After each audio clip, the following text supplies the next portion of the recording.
혹시 소설책 돈키호테라는 책을 읽어보셨나요? 제가 그 20대 후반쯤이 되었을 때 이제 책을 좀 사야겠다 하면서 이제 돈키호테 얘기는 많이 들었는데 읽어본 적이 한 번도 없는 거예요, 저는.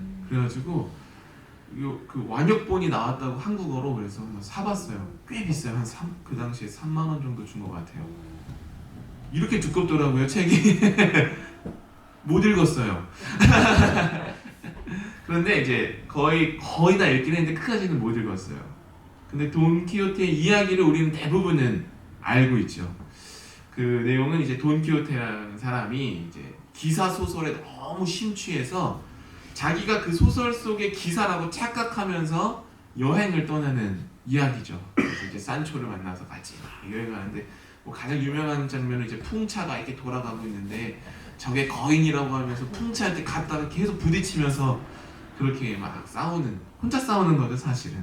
그래서 낡아 빠진 어떤 갑옷을 입고 말라 비틀어진 말을 타면서 자기가 기사라고 생각하면서 벌이는 어떤 소동극 이야기가 돈키호테 이야기예요. 근데 돈키호테를 그때 읽으면서 무슨 생각을 그리고 무슨 느낌을 받았냐면 이 사람이 소망이라는 걸 가졌을 때 생기는 힘이 어마어마하구나라는 것을 그때 좀 느꼈어요.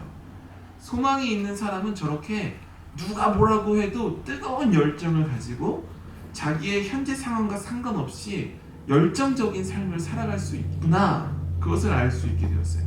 현재 상황이 어떻든 내 갑옷이 어떻든 내 말이 지금 어떻든 나는 소망이 있어 하면서 누가 뭐래도 자기가 살고자 하는 삶을 끊임없이 살아내려고 노력하는 모습을 보면서 참 인상적이었습니다.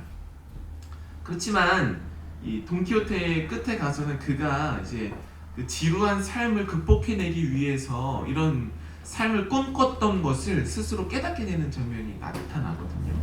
즉 돈키호테의 소망은 자기 머릿속에서 스스로 만들어낸 소망이었다는 거죠. 그래서 결국 한계를 느끼게 됩니다. 책을 읽고 스스로 만들어낸 환상, 소망이었기 때문에 아무리 뜨거워도 결국에는 망상이 되었고 그 소망은 점점 그를 현실로부터 멀리 떨어뜨려 놓았어요. 그리고 결국 그의 삶을 조금은 무너뜨리는 결과를 만들어냈죠. 그러나 성경은 오늘 우리에게 망상, 아니 스스로 만들어낸 소망이 아니라 산소망을 이야기합니다. 누군가가 꾸며낸 이야기가 아니라 예수 그리스도의 부활이라는 실제로 일어난 사건 위에 세워진 소망이 우리가 가지고 있는 소망이다 라고 베드로가 지금 말하고 있습니다. 오늘 보면 3절을 제가 다시 한번 보겠습니다. 3절에 이렇게 써있죠. 우리 주 예수 그리스도의 아버지 하나님을 찬송하리로다. 그의 많으신 긍휼대로 예수 그리스도를 죽은 자 가운데서 부활하게 하심으로 말미암아 우리를 거듭나게 하사 산 소망이 있게 하시며 라고 되어 있어요. 우리의 소망이 산 소망인데 이 소망은 어디에서 시작하냐면 하나님의 긍휼에서부터 시작합니다. 하나님의 긍휼. 긍휼이라는 단어의 한자어 풀이는 불쌍히 여겨서 돌보아 준다라는 뜻을 가지고 있어요. 그러니까 불쌍히 여겨서 돌보아 주는 게 긍휼. 근데 하나님의 긍휼로 인해서 우리의 소망이 시작되었다라는 거예요. 하나님이 인류를 불쌍히 여기셨다는 거예요. 여기 앉은 우리 한 사람 한 사람을 하나님이 불쌍히 여기셨다. 그래서 한번 생각을 해보세요. 우리가 왜 불쌍할까요? 여러분이 불쌍한 사람인가요? 집도 있고 차도 있고 먹을 것도 있고 입을 옷도 있고 인류가 왜 불쌍할까요? 얼마 전에 달에도 갔다 왔잖아요. 식량은 풍족하죠. 어디에 있어도 얼굴을 보면서 전화할 수 있는 기술력을 가지고 있죠. 병이 들면 병을 고칠 수 있는 의료기술이 계속해서 발달하고 있죠. 인류가 무엇이 불쌍할까? 인류의 역사는 사실은 한 번도 멈춘 적이 없어요. 계속 발전해 왔어요. 그리고 그 발전의 깊은 곳에는 더 나은 삶, 그리고 더 나은 미래에 대한 믿음과 소망이 있었어요. 그래서 과학은 질병을 극복해냈고 기술은 우리에게 더 편안한 삶을 가져다 주었습니다. 그런데 이 수많은 발전에도 불구하고 사람들은 여전히 목말라 하고 있다는 거예요. 삶의 의미에 대해서, 그 의미 없는 삶에 대해서 계속해서 목말라 하면서 기술의 발전과 상관없이 사람들의 마음에는 계속해서 갈급함과 목마름과 외로움이 해결되지 않고 있죠. 과학은 발전했어요. 근데 동시에 과학의 발전이 인류의 삶만 풍성하게 만들어준 게 아니라 더 정교한 무기를 만들어내서 더 조그마한 노력으로 더 많은 사람들을 한꺼번에 없앨 수 있는 기술도 가지고 왔죠. 풍요로움은 인류를 배부르게 만들어줬어요. 그런데 동시에 한편으로는 사람들이 조금씩 더 떨어져 나가기 시작했어요. 내가 배부르고 내가 지금 괜찮으니까 내 삶에 신경 쓰지 마 하면서 서로가 서로에게 벽을 더 세우게 되었죠. 인류가 오래 살게 되었지만 여전히 죽음 앞에서 느끼게 되는 그 두려움은 여전히 사람들이 극복하지 못하고 있습니다. 인간이 만들어낸 소망, 이것은 돈키호테가 가졌던 소망처럼 아무리 뜨겁고 아무리 정교해도 결국에 인간의 손에서 만들어진 것이기 때문에 사람들에게 참된 만족감을 주지 못하고 있다라는 이야기가 됩니다. 왜 그러냐면 창세기를 보면 그 이유를 알 수 있어요. 창세기를 보면 인간은 원래 하나님의 형상으로 지은 바 되었죠. 하나님과 함께 호흡하고 하나님과 함께 걷도록 창조된 존재였어요. 그런데 인간은 하나님 곁을 떠났는데 어떻게 떠났냐면 스스로 떠났어요. 스스로 하나님의 곁을 떠났는데 어떻게 믿었냐면 하나님 없이도 내가 괜찮다라고. 하나님이 말씀하셨지만 내가 원하는 바를 이루면서 살아도 괜찮다라고 착각하면서 하나님의 곁을 떠났죠. 그리고 그 순간부터 인간은 소망의 뿌리를 잃어버린 거예요. 아무리 높이 자라려고 해도 뿌리 없는 나무는 결국 쓰러질 수밖에 없는 거죠. 인류가 하나님 없이도 살 수 있어. 하나님의 가르침 없이도 살 수 있어. 하나님이 명하신 것을 어겨도 괜찮아라고 스스로 착각하는 순간, 그 거짓된 소망을 갖는 순간 그 소망의 뿌리가 사라져버리고 아무리 높이 올라가려고 해도 자꾸만 조금만 흔들려도 넘어지는 연약한 인간의 본성을 마주할 수밖에 없었다라는 거예요. 그리고 하나님은 바로 그 모습을 보셨기 때문에 인간을 불쌍히 여기셨다는 거예요. 스스로 소망을 만들어내려고 하지만 결국 그 소망으로 채워지지 않는 텅 빈 마음을 가진 사람들을 하나님이 불쌍히 여기셨다는 거예요. 하나님의 형상으로 지음받았지만 스스로 그 근원을 떠나버린 인간을 불쌍히 여기셨다는 거예요. 이것이 긍휼함, 하나님의 긍휼이라는 단어가 뜻하는 바예요. 자격이 있어서가 아니라 스스로는 도저히 돌아올 수 없는 인류를 향해 하나님이 먼저 손을 내미셨다라는 거죠. 그리고 그 긍휼의 역사 속에서 가장 구체적으로 일어난 사건이 바로 예수 그리스도의 부활로 나타난 것입니다. 그래서 베드로는 예수 그리스도의 부활이 우리에게 산 소망이라고 말하고 있는 거예요. 소망이 살아있다는 말은 뭘까요? 산 소망. 그럼 죽은 소망도 있나요? 산 소망이 있으면 죽은 소망. 산 소망이라는 말의 의미는 소망 안에 생명력이 있어서 우리에게 힘을 준다는 뜻이에요. 생각해보면 그렇죠. 우리도 젊었을 때 생각해보면 소망이 있었고 어찌 보면 야망도 가지고 있었죠. 물질과 권력을 가졌을 때에도 나름대로의 소망을 가질 수 있었습니다. 아름다운 꽃도 나름대로의 야망과 소망을 가지고 있죠. 그러나 그 모든 것이 시간이 지남에 따라서 한여름밤의 꿈처럼 허망하게 사그러진다는 거예요. 내가 분명히 소망을 가지고 있다고 생각을 했어요. 뭔가를 이뤘을 때 야망도 있고 소망도 있고 뭔가 당찬 마음이 있었는데 이 시간이 지나감에 따라서 그것이 나의 의지와는 상관없이 사그러진다는 거예요. 그러나 예수 그리스도의 부활이라는 소망은 그 안에 생명력이 있어서 아무리 많은 시간이 지나더라도 썩지 않고 더러워지지 않고 낡아 없어지지 않는 소망이라는 게 바로 산소망이라는 말의 의미입니다. 생각해보세요. 예수님의 부활 사건이 2000년 전에 일어났어요. 그렇죠? 그런데 여전히 사람들은 예수 그리스도의 이름 안에 그리고 그분의 부활 안에 담겨있는 소망을 듣고서는 다시 힘을 얻어낸다는 거예요. 나이와 배경과 상관없이 모든 사람들이 동일하게 여전히 오늘날에도 경험한다라는 것이죠. 그렇기에 우리가 예수 그리스도의 부활이라는 산 소망을 붙잡고 살아간다면 우리의 삶은 달라질 수밖에 없는 거예요. 병이 들었어도 고난 가운데 있어도 어떤 상황 속에 있어도 영원히 우리는 부활이라는 산 소망을 붙들고 있기 때문에 그것에 좌지우지되지 않는 삶을 살아갈 수 있다라는 것이죠.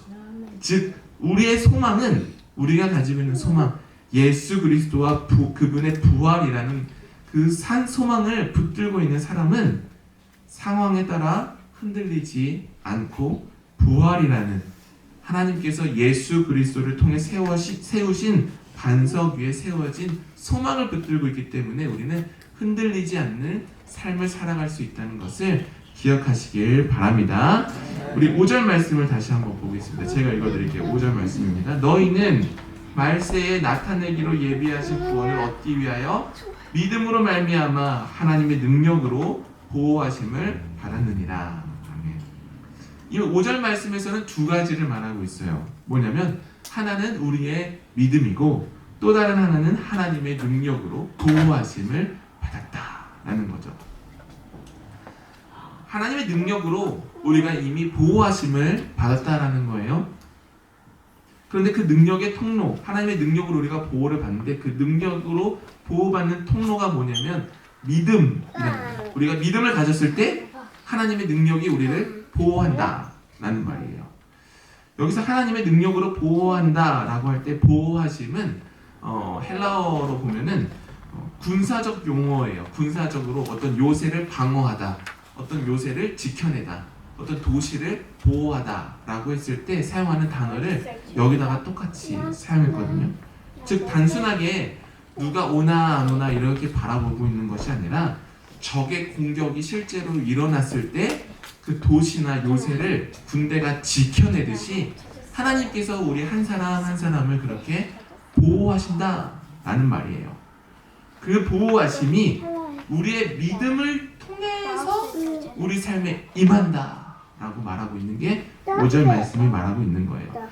주의해야 되는 게 우리의 믿음이 우리의 삶을 지켜주는 게 아니에요. 우리가 믿음을 가지고 있을 때 그 믿음을 통해서 하나님의 보호하심이 우리 삶에 임한다. 이해가 되시나요? 이 말을 정리해보면 두 가지가 중요해요. 뭐냐면 하나님의 능력이 우리를 보호하신다라는 확신을 우리가 가져야 해요. 동시에 우리의 믿음이 실제로 중요하다는 사실 또한 기억해야 되는 거예요. 우리의 믿음이 그 보호하심의 통로가 되기 때문에 우리의 믿음도 중요한 것이고 하나님의 보호하심도 확신할 수 있게 되는 거죠. 왜냐하면 한쪽으로 치우치는 신앙이 너무 많기 때문이에요. 많은 사람들이 이렇게 생각하죠.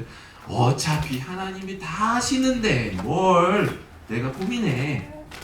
하나님은 다 아시고 하나님이 알아서 다 지켜주시는데 뭘 걱정해. 이것은 우리의 믿음의 중요성을 간과한 거죠. 우리의 믿음을 나태하게 만듭니다. 그리고 믿음에 대해서 진지한 태도를 갖지 못하게 해요. 내 믿음보다 하나님의 능력이 더 커. 이건 좋은 믿음처럼 들려요, 말은. 그런데 그렇게 하다 보면은 우리의 책임성이 약해지죠. 내가 뭐하러 믿어요, 그러면? 내가 뭐하러 이렇게 합니까? 성경은 그렇게 얘기하지 않아요. 내 믿음을 통해서 들어오기 때문에 내 믿음이 중요한 겁니다. 또는 내 믿음이 너무 약하다라고 생각하는 사람들도 있어요. 겸손의 표현일지도 모르지만 어떤 사람들은 믿음이 약하다라고 불안하는 순간 소망을 또 잃어버리게 돼요. 아무리 연약해도 내가 믿음을 갖는 순간 그 믿음을 통해서 하나님의 보호하심이 내려온다는 사실이 중요한 거예요. 내 믿음이 크냐 적냐가 중요한 게 아니라 내가 그것을 믿고 있느냐 안 믿고 있느냐가 중요합니다. 그렇기에 하나님의 능력을 확신하면서 얻는 안도감을 가져야 하면서 동시에 우리의 믿음에 대한 책임감을 우리가 가지고 있을 때 우리의 신앙은 건강하게 성장해 나갈 수 있는 거예요.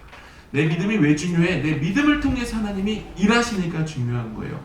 하나님의 능력이 왜 중요합니까? 하나님의 능력으로 내가 보호하심을 받기 때문에 중요한 겁니다. 하나님의 보호하심과 내 믿음은 같이 있을 때 우리의 믿음은 건강하게 성장해 나갈 수 있음을 기억하시길 바랍니다. 이게 감리교 신학에서 말하는 똑같은 선행 은총이라는 것과 똑같아요. 하나님의 은혜는 늘 우리를 향해서 손을 이렇게 내밀고 계시다는 거예요. 하나님의 도우심과 능력이 늘 우리를 향해서 오고 있어요. 우리가 해야 되는 건 뭐냐면 믿음으로 그 내미신 손을 붙잡는 거예요. 나를 향해서 내미신 손을 내가 믿음으로 붙잡는 거예요. 내가 아무리 어려운 삶을 살고 있고 내 환경이 아무리 어렵고 내 믿음이 아무리 보잘것없고 내가 아무리 많은 실수를 했어도 내가 손을 내미시면 하나님이 반드시 붙잡으실 거라는 믿음만 있으면 누구든지 그 손을 붙잡을 수 있다라는 것이죠. 우리가 오랜 시간 이 자리에서 신앙생활을 할 수 있었던 이유 또한 우리가 믿음을 놓지 않았기 때문이고 동시에 우리가 믿음을 놓지 않고 그렇게 가느다란 믿음이라도 붙잡고 있을 때 하나님이 이 가느다란 믿음을 붙잡고 인도해 오셨다라는 이유 때문입니다. 그렇기 때문에 아무리 믿음이 작아도 너무 그렇게 불안해하고 너무 그렇게 힘들어할 필요가 없습니다. 우리의 연약한 믿음을 통해서도 하나님의 보호하심의 은혜가 임한다는 것을 기억하는 순간 우리는 믿음의 여정을 끝까지 걸어갈 힘과 용기를 얻을 수 있음을 기억하시길 바랍니다. 하나님은 우리에게 믿음의 크고 작음을 원하시지 않으세요. 내가 정말 믿느냐라는 것을 원하세요. 사실 생각해보면 재밌는 말이죠. 믿음을 어떻게 수치화할 수 있겠어요? 우리가 누구도 수치화할 수 없어요. 내 안에 믿음이 작게라도 있으면 그건 뭐예요? 믿음이 있는 거예요. 믿음이 크냐 작냐가 아니라 내가 믿느냐 아니냐를 주목하시길 바랍니다. 마지막으로 6절과 7절을 보면은 이렇게 말하고 있죠. 베드로는 성도들이 겪는 시험과 근심에 대해서 말하고 있어요. 베드로는 이렇게 말해요. 예수 그리스도를 믿는 믿음이 있고 하나님의 보호가 있다고 해도 우리는 결국 시험과 근심을 겪게 된다. 이렇게 말하고 있어요. 즉 고통은 실제한다라고 말하고 있는 거거든요. 근데 생각해보면 이상하죠. 5절에서 뭐라고 말했어요? 베드로가 너희가 믿기만 하면 하나님의 능력으로 너희가 보호하심을 받을 거야 이렇게 말을 했는데 갑자기 여기서는 베드로가 그런데 너네는 그래도 시험과 근심을 당하게 될 거야 이렇게 말하고 있는 거야. 보호하심을 받는데 왜 시험과 근심을 겪게 될까요? 하나님이 보호하시는데 왜 우리는 시험과 근심 속에서 살아가야 할까? 이상하지 않나요? 저는 이걸 읽는데 이게 무슨 말이야 도대체. 하나님의 능력으로 보호하심을 받았는데 이제 여러 가지 시험으로 말미암아 잠깐 근심하게 되지 않을 수 없다. 그러니까 근심하게 된다는 거예요. 보호하시는데. 그러면 이제 일반적인 사람들의 생각은 이런 거죠. 하나님의 보호하심이 있으면 우리의 삶은 고통 없이 평탄해야 하는 것 아닐까? 많은 사람들이 이렇게 생각하죠. 하나님의 보호하심이 있는데 왜 내 삶에 고통이 있고 시험이 있어? 그거는 잘못된 거지. 하나님이 안 지켜주는 거야. 하나님이 정말로 지켜주면 내 삶은 고통이 없어야 되고 시험이 없어야 돼. 이것이 많은 사람들이 가지고 있는 믿음의 착각입니다. 그리고 이 질문은 여기 앉아있는 여러분도 그렇고 저도 그렇고 한 번쯤은 생각해 볼 직한 질문이죠. 베드로가 그 이야기 똑같이 하고 있는 거예요. 그렇다면 하나님의 보호하심에 대해서 우리가 다시 생각해 봐야 된다는 거죠. 하나님의 보호하심은 모든 고통을 다 제거해 주시는 게 아니라는 것을 첫 번째 전제해야 돼요. 이 베드로의 말씀으로 봤을 때 말이죠. 하나님의 보호하심은 뭐냐면 고통 속에서도 우리가 끝까지 믿음의 목적지에 다다를 수 있도록 지켜주신다는 의미이지 아무런 일도 일어나지 않는다는 의미가 아니에요. 마치 배가 폭풍우를 만났어요. 막 흔들려요. 막 요리저리 막 요동해요. 그러나 선장이 그 키를 잘 붙잡고 있으면 어떻게 돼요? 그 배는 목적지까지 가게 되는 거죠. 우리의 삶이 이 폭풍우 속에 있는 배와 똑같다는 거예요. 언젠가는 흔들릴 때도 있고 언젠가는 평탄할 때도 있고 여러 가지 사건을 만나지만 주님이 그 키를 잡고 계시기 때문에, 놓지 않으시기 때문에 우리 배는 결국에 목적지까지 안전하게 도달할 수 있게 된다. 그게 베드로가 말하고 있는 거죠. 그렇다면 시련이 가지고 있는 의미는 무엇인가? 7절이 말하고 있어요. 7절 말씀 보면 이렇게 말하죠. 너희 믿음의 확실함은 불로 연단하여도 없어질 금보다 더 귀하다. 이렇게 말하고 있어요. 금세공사의 이야기를 하고 있는 거예요. 이제 금은 불 속에 들어가면 어떻게 되죠? 불순물이 다 제거되고 조금 더 순수하고 깨끗한 금이 나오게 되죠. 불은 아무리 뜨거워도 금을 파괴하지 않는다라는 거예요. 불순물들만 파괴한다라는 거예요. 그렇기 때문에 금세공사는 이 금이라는 게 언제 다 재련되는지를 알 수 있냐면, 이제 그 금을 자기 얼굴에 딱 비춰봤을 때 반짝반짝 빛나면서 내 얼굴이 잘 비춰지고 여기 불순물들이 안 보이면 금세공사는 이제 이 금은 더 이상 재련하지 않아도 되겠다, 완성되었다 말한다는 거죠. 마찬가지로 우리의 믿음이 그 금과 같다라는 거예요. 시련의 불 속에 우리의 믿음이 들어갈 때가 있는데, 그때 우리 믿음은 정련되어서 그 믿음 안에서 하나님의 형상이 더 선명하게 드러나게 된다는 거예요. 우리의 믿음이 더 단단해지고 깨끗해지고 우리의 삶에 우리의 믿음이 하나님의 형상을 더 잘 비추게 된다라는 게 이 7절 말씀이 말하고 있는 바입니다. 하나님이 우리에게 원하시는 바는 그거예요. 너희들이 믿음을 가지고 있는데 그 믿음이 좀 더 순수해졌으면 좋겠다. 깨끗한 믿음을 가졌으면 좋겠다. 잘못되어 있는 믿음이 아니라 깨끗한 믿음. 그렇기에 시련은 우리를 무너뜨리려는 걸림돌이 아니라 그 또한 하나님의 보호하심 안에서 시련은 우리의 믿음을 더욱 순수하고 깊고 단단하게 단련하는 시간이 된다라는 뜻이에요. 그래서 6절 끝에 뭐라고 되어 있냐면 베드로는 오히려 크게 기뻐한다고 말하는 거예요. 너희들이 시련을 겪고 너희들이 근심을 하게 되지만 나는 그래서 기뻐한다 라는 거예요.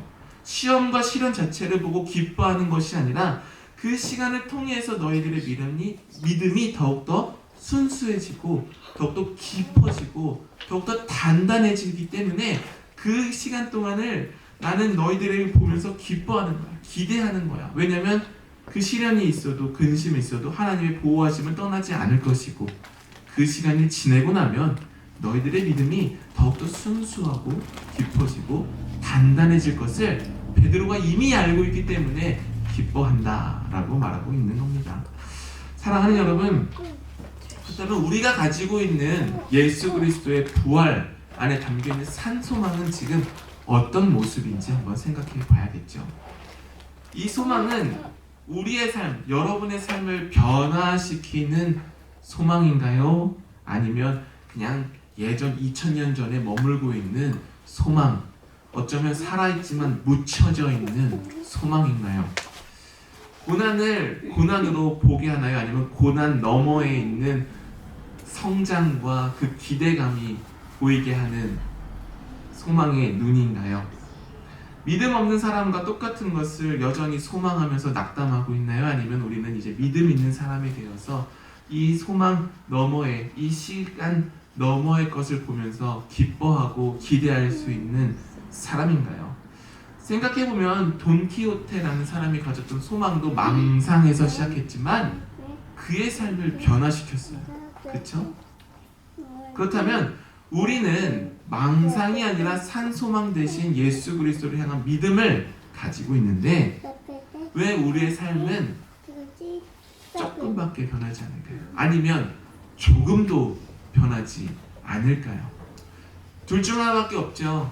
그 소망을 붙들고 있지 않거나 붙들어도 대충 붙들고 있거나 아마 안 붙들고 있기 때문에 변화되지 않을 가능성도 높습니다.